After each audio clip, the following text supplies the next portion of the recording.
मुख्यमंत्री पुष्कर सिंह धामी पहुंचे ऋषिकेश एम्स। रुद्रप्रयाग हादसे के घायलों से की मुलाकात, डॉक्टर्स को दिए बेहतर इलाज के निर्देश। उत्तराखंड में त्रिस्तरीय पंचायत चुनाव से हाईकोर्ट ने हटाया स्टे, सरकार को काउंटर पेश करने के लिए दिया 3 हफ्ते का समय। पूरा चुनावी कार्यक्रम 3 दिन के लिए आगे बढ़ाया।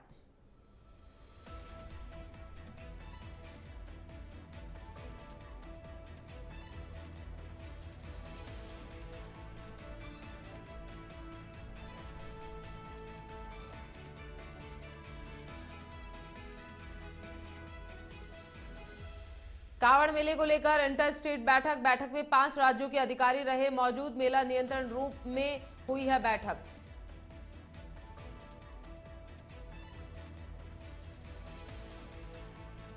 उत्तराखंड के आपदा प्रबंधन सचिव विनोद कुमार सुमन की लोगों से अपील, सुरक्षा के लिहाज से रहें अलर्ट। पहाड़ी क्षेत्रों में सेल्फी इत्यादि लेते समय बरतें सावधानी।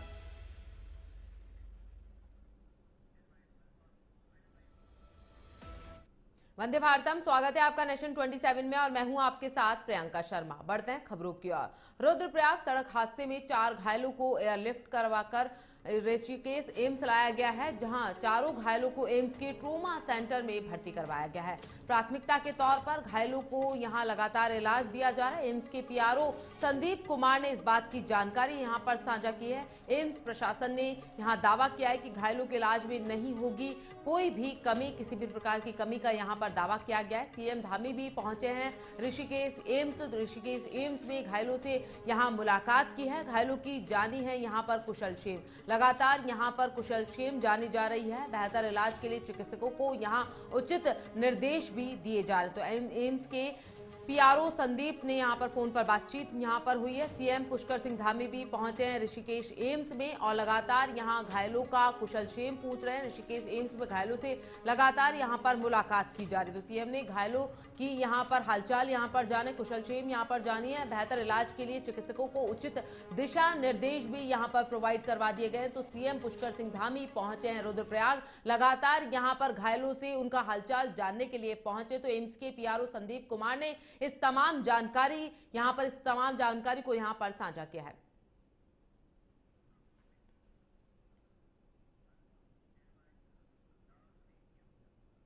बड़ी खबर सामने आ रही है। उत्तराखंड में त्रिस्तरीय पंचायत चुनाव को लेकर बड़ी खबर सामने आ रही है। तो हाईकोर्ट ने पंचायत चुनाव से स्टे यहां पर हटा दिया है। सरकार को काउंटर पेश करने के लिए 3 हफ्ते का समय यहां पर दिया गया। तो नॉमिनेशन फाइल करने की आखिरी तारीख 3 दिन यहां बढ़ाई है। पूरा चुनावी कार्यक्रम 3 दिन के लिए आगे यहां पर बढ़ाया गया। तो बड़ी खबर सामने आ रही है, पूरा चुनावी कार्यक्रम 3 दिन के लिए आगे बढ़ा दिया गया है। नॉमिनेशन फाइल करने के आखिरी 3 दिन के लिए कार्रवाई को यहां पर आगे बढ़ाया गया। तो हाईकोर्ट ने पंचायत चुनाव से स्टे यहां पर हटा लिया है। इसी के साथ सरकार को काउंटर पेश करने के लिए 3 हफ्ते का समय यहां पर प्रोवाइड करवाया गया है। नॉमिनेशन फाइल करने की आखिरी तारीख 3 दिन के लिए बढ़ा दी है। पूरा चुनावी कार्यक्रम 3 दिन के लिए यहां पर पूरी तरीके से आगे यहां पर बढ़ा दिया गया। तो उत्तराखंड में त्रिस्तरीय पंचायती चुनाव को लेकर बड़ी खबर साझा कर रहे हैं। हाईकोर्ट ने पंचायत चुनावों से यहां पर स्टे हटा दिया है।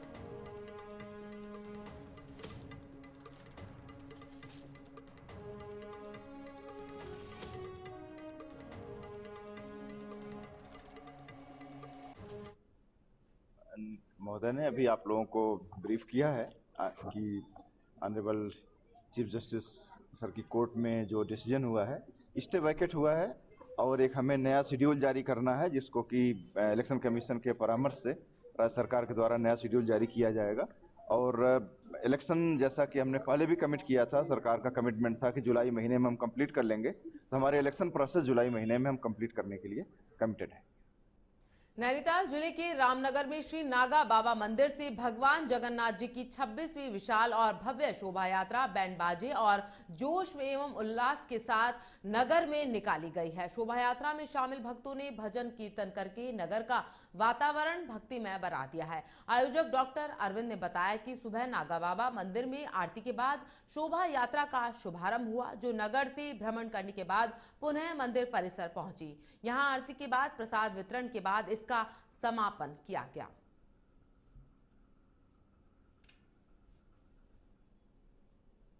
ये हमारी 26वीं शोभा यात्रा है और श्री नागा मंदिर से प्रारंभ होकर समस्त रामनगर के नगरों में घूमते हुए समापन भी नागा मंदिर में होता है। उसके बाद साथ फिर यहाँ प्रसाद वितरण किया जाता है। उत्साह बहुत होता है, हर साल होता है। सब दिल खोल के खूब मेहनत करते हैं। 1 महीना पहले से हम लोग तैयारियां चालू करते हैं। अरविंद भैया, सद्दू भैया और बहुत सारे लोग, जितने मैं नाम भी नहीं गिना सकती, इतने लोग सब अपने मन लगा के हम लोग की यात्रा में सम्मिलित होते हैं और खूब मेहनत करते हैं। दिन रात की मेहनत होती है। 3 जुलाई सन 1999 में हमारी यात्रा चालू हुई थी। डॉक्टर प्रमोद मेहरोत्रा जी ने और यहाँ के स्वामी जी ने, जो नागा बाबा मंदिर के स्वामी जी थे, एकादशी महाराज, हाँ एकादशी महाराज, तो उन्होंने दोनों लोगों ने मिलके रथ यात्रा चालू करने का निर्णय करा था, जो हर साल निकलती है।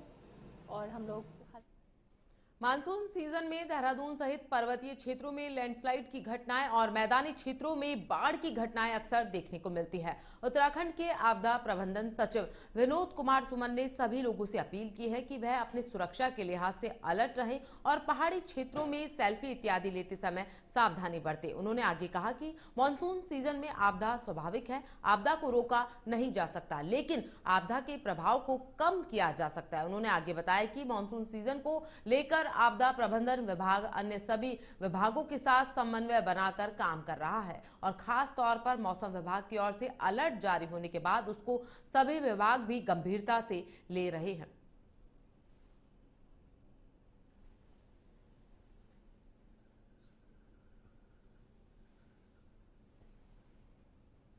देखिए, जब बरसात होती है तो बरसात के साथ कुछ चीज़ें अपने आप होती हैं। पर्वतीय क्षेत्र में लैंडस्लाइड की घटनाएं घटती हैं, मैदानी क्षेत्र में बाढ़ वगैरह आती है।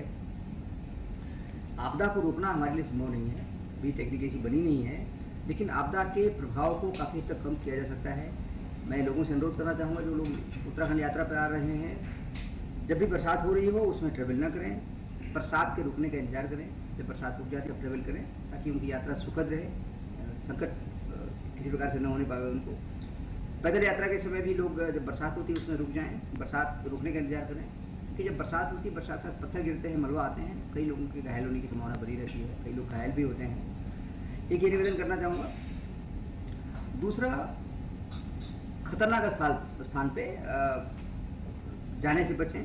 कई बार सेल्फी के चक्कर में लोग कई ऐसे खतरनाक स्थान पे जाके फ़ोटो खींचते हैं, सेल्फी बनाते हैं, रील बनाते हैं, इससे दुर्घटना का शिकार हो जाते हैं। उससे बचने की आवश्यकता है। जहाँ पानी का बहाव या फिसलन होने के बाद नदी में गिरने की संभावना होती है, वहाँ भी न जाएं, ताकि किसी। बड़ी खबर सामने आ रही है उत्तराखंड के रुद्रप्रयाग से। जी हां, मनकटिया में केदारनाथ हाईवे फिर से बंद कर दिया गया, तो भूस्खलन से यात्रा पर ब्रेक यहां पर लगा दिया गया है। ऊपरी पहाड़ी से लगातार गिर रहे हैं बोल्डर और मलबे ने रोका है यात्री मार्ग को, तो एसडीआरएफ और एनडीआरएफ के जवान जंगलों के रास्ते निकाल रहे हैं। तीर्थ यात्रियों को सुरक्षित केदारनाथ से लौट रहे श्रद्धालुओं को मनकटिया से करवाया जा रहा है रेस्क्यू। सोनप्रयाग से आगे भेजने से पहले रास्ते की लगातार यहां पर निगरानी की जा रही है। लगातार बारिश से मौत यहां पर बरस रही है। पहाड़ी एक हफ्ते से बिगड़े हुए हैं यहां पर हालात, तो लगातार यहां पर आपदा प्रबंधन पहुंचा हुआ है। मनकटिया केदारनाथ में हाईवे फिर से बंद कर दिया गया है। ऊपरी पहाड़ी से लगातार गिर रहे बोल्डर और इसी के साथ एनडीआरएफ एसडीआरएफ के जवान लगातार जंगलों के रास्ते से यहां रेस्क्यू कर रहे हैं। केदारनाथ से लौट रहे श्रद्धालुओं को मनकटिया से करवाया जा रहा है रेस्क्यू। सोनप्रयाग से आगे भेजने से पहले ही रास्ते की हो रही है लगातार यहां पर निगरानी। तो रुद्रप्रयाग उत्तराखंड से खबर सामने आ रही है।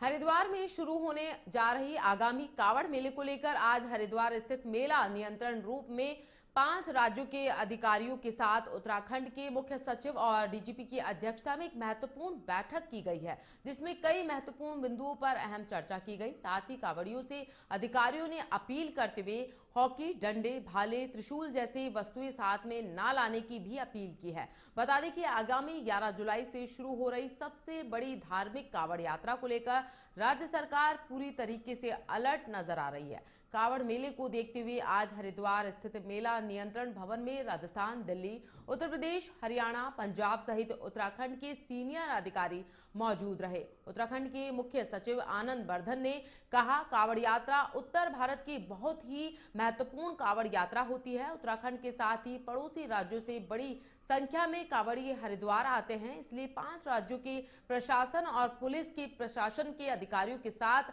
आज एक बैठक भी यहां पर आयोजित की गई।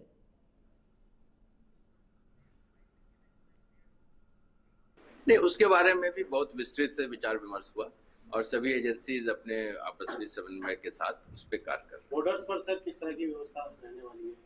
दुकानों में किस तरह के नाम, तो राइडर के नाम? देखिए, जो भी लीगल रिक्वायरमेंट्स हैं उसकी कंप्लायंस सबको करने की आवश्यकता है। जैसे सुरक्षा को लेकर विशेष सिस्टम तैयार किया हाँ, सभी दृष्टिकोणों से सभी बिंदुओं पर जो आवश्यक है उस पर विस्तृत विचार विमर्श किया गया। देखिए, जैसा कि मुख्य सचिव महोदय ने आपको बताया, ये एक बड़ी महत्वपूर्ण बैठक आज संपन्न हुई है, क्योंकि जैसा आप समझते हैं, ये एक धर्म और आस्था का प्रतीक तो है ही ये मेला, परंतु एक यातायात प्रबंधन, भीड़ प्रबंधन, कानून व्यवस्था की दृष्टिगत ये एक बहुत बड़ी चुनौती भी होता है और इसके लिए हमें सीमावर्ती राज्यों से जो समन्वय स्थापित करना होता है, चाहे वो यातायात प्रबंधन का हो, भीड़ प्रबंधन का हो, और जो वर्तमान में सुरक्षा परिदृश्य है उसमें ये पूरी कांवड़ यात्रा को सुरक्षित ढंग से संपन्न कराना, ये सभी पहलू आज हम लोग ने। उत्तराखंड में इन दिनों राजनीतिक बयानबाजी अपने चरम पर है। ताजा मामला हरीश रावत के उस बयान से जुड़ा हुआ है जिसमें उन्होंने अपने पुत्र को आगामी विधानसभा चुनाव में उतारने के संकेत दिए थे।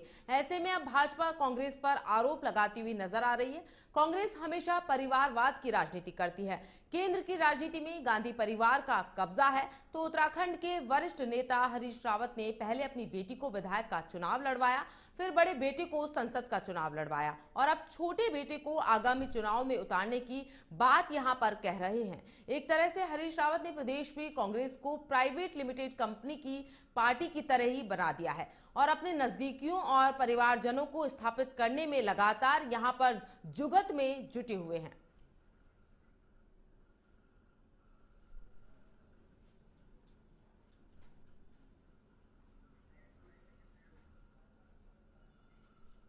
अगर देखेंगे, जो अपने आप को सर्वश्रेष्ठ नेता कांग्रेस का प्रदेश में मानते हैं आदरणीय हरीश रावत जी, वो अपने परिवार को पूरी तरह से शिफ्ट करने में लगे हुए हैं और चाहे पहले अपनी बेटी को विधायक बनाया, बेटे को लोकसभा का चुनाव लड़वाया और अब अपने बेटे को जो सुनने में आया कि वो कुमाऊं क्षेत्र की उनको जो है नेता स्थापित करना चाहते हैं, तो निश्चित रूप से कांग्रेस पार्टी में परिवारवाद जिस तरह से हावी है वो सबको दिखाई दे रहा है। उनको किसी उत्तराखंड की किसी जनता से कोई लेना देना नहीं है, प्रदेश के विकास से कोई लेना देना नहीं है। उन्हें सिर्फ और सिर्फ अपने परिवार को विकसित करना है, यही कांग्रेस का एक।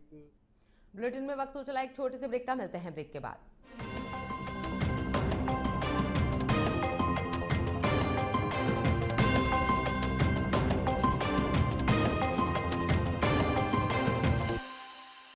ब्रेक के बाद स्वागत है। बढ़ते हैं खबरों की ओर। खबर देहरादून से है, जहां देहरादून के एसएसपी अजय सिंह के निर्देश पर पूरे देहरादून जनपद में रह रहे भारी लोगों और किराएदारों का पुलिस की तरफ से सत्यापन अभियान यहां लगातार जारी है।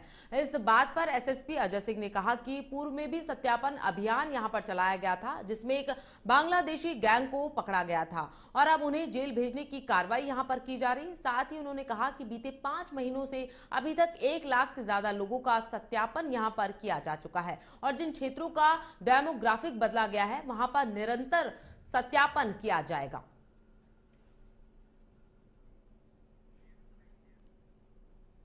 देखिए, ये सत्यापन की जो कार्रवाई हमारी चलती है निरंतर, इसमें अगर कोई मकान मालिक इसमें सत्यापन नहीं कराता या किसी ने अपना सर्वेंट वगैरह नहीं वेरिफिकेशन कराया तो 10,000 का कोर्ट का जुर्माना होता है या 5,000 उसका नगद जुर्माना होता है।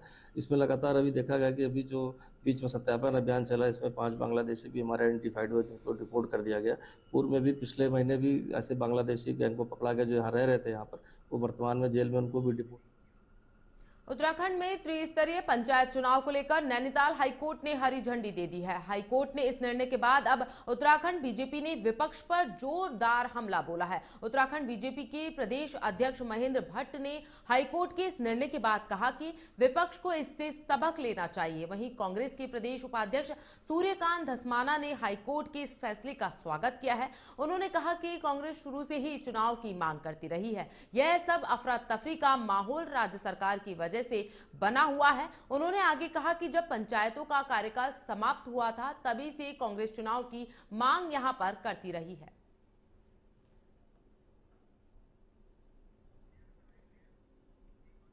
देखिए, माननीय उच्च न्यायालय ने पंचायत चुनाव के बारे में जो आज निर्णय दिया है, कांग्रेस पार्टी उसका स्वागत करती है। हम चुनाव के लिए शुरू से तैयार थे।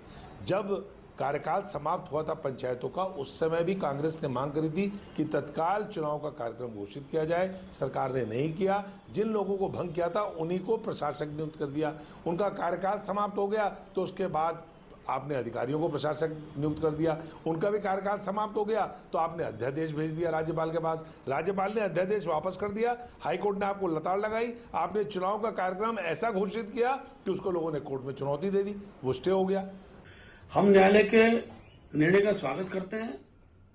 आज चुनाव पर लगी रोक हट गई है।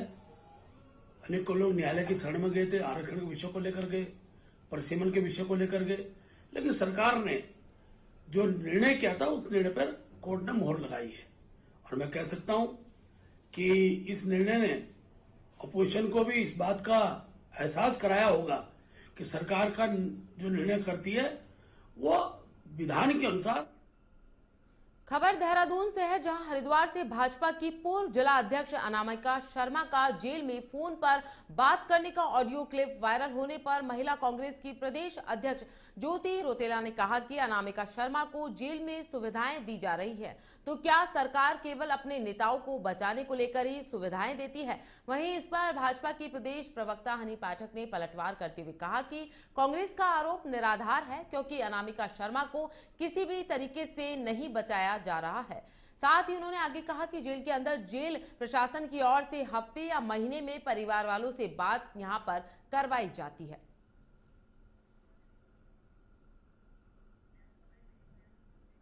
हमारा सरकार से और जेल प्रशासन से एक ही सवाल है कि क्या जो भाजपा के लोग अपराधों में सम्मिलित हैं उन्हीं को जेल के अंदर से ये सुविधाएं मिल रही हैं कि वो अपने परिवार से बात कर रहे हैं या और लोगों से भी बात कर रहे हैं, अपने केस को इन्फ्लुएंस कर रहे हैं, या वो आम नागरिक को भी इस तरीके की सुविधाएं जेल में दे रहे हैं?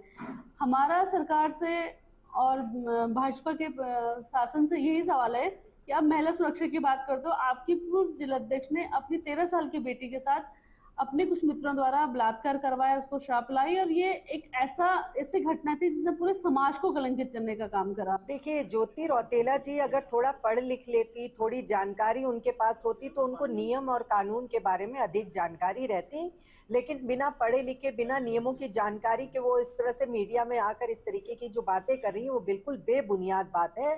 जेल प्रशासन की नियमावली के थ्रू ये नियम होता है कि महीने और हफ्ते में अपने परिवारजनों से, अपने लोगों से बात करने की परमिशन दी जाती है। तो उस परमिशन दिए जाने के तहत उन्होंने अपने परिवारजनों से बात करी है। क्या ज्योति रौतेला जी कोई ऐसा ऑडियो उनके पास है जिसमें ये कहा गया हो कि भाजपा के नेता से अनामिका शर्मा ने बात करी हो या भाजपा के किसी व्यक्ति ने अनामिका शर्मा से मुलाकात करी हो? तो किस फिलहाल खबरों में इतना ही। देश प्रदेश की तमाम बड़ी खबरों के लिए देखते रहिए नेशन 27। वंदे भारतम।